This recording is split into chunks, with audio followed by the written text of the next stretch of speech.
All right, it's time now for our weekly mental health check-in. An NBA rookie announcing he's giving up his lifelong dream of playing professional basketball because of his growing anxiety. We'll have more on how to handle anxiety in your workplace, plus online parenting groups may be making you even more stressed.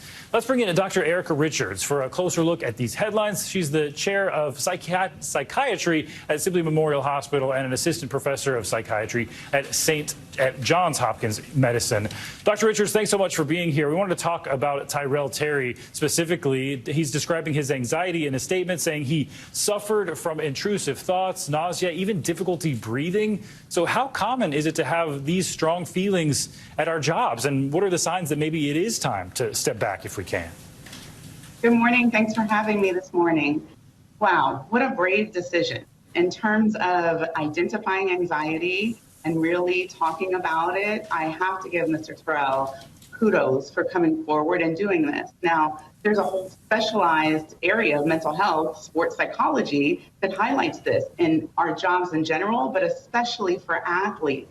At Johns Hopkins, when we're treating patients with anxiety, we work with them to identify the triggers. What is causing this? And once that's identified, we also figure out either how to cope with them or at times, and in this case, figure out how to eliminate them. And so not only did he identify it, but he shared his decision and shared the reasons for this decision with the world. And by doing so, I think Mr. Terry has really saved lives.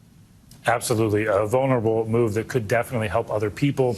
And we can all probably think of a situation where we've looked for advice and reassurance online and, of course, walk away feeling exactly how we thought we would. We feel up worse about ourselves. A recent study looked at moms who seek advice from online mother groups, and they actually end up feeling more stress than before they logged on in many cases. So why is this happening, and are there any ways to use these groups without walking away with more stress?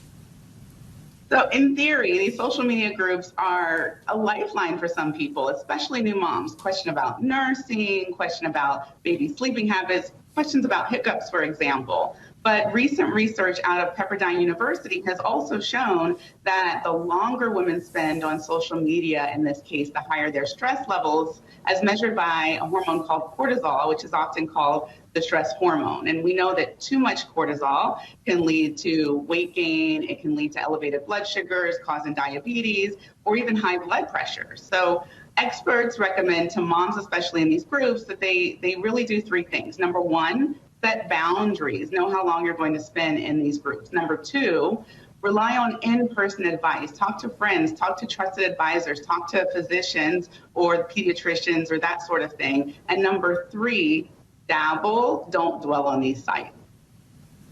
Very good advice there. And finally, we're taking a closer look at the top 5 mental health trends of 2022.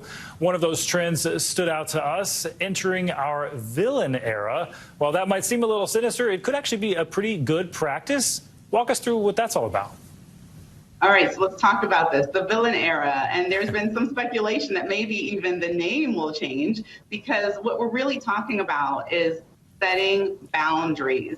Talking about what's important to you, saying no to some people, and focusing on yourself rather than pleasing others, a really important takeaway in order to move forward. And this is a trend we think will really continue into 2023. Yeah, that name might drive some people away, but all those things sound very good. Dr. Erica Richards, thanks so much for your time this morning. Happy holidays. Thank you. Well, coming up, 2022 has been a big year for travel, but it also came with plenty of issues, from mass cancellations to delays. We're looking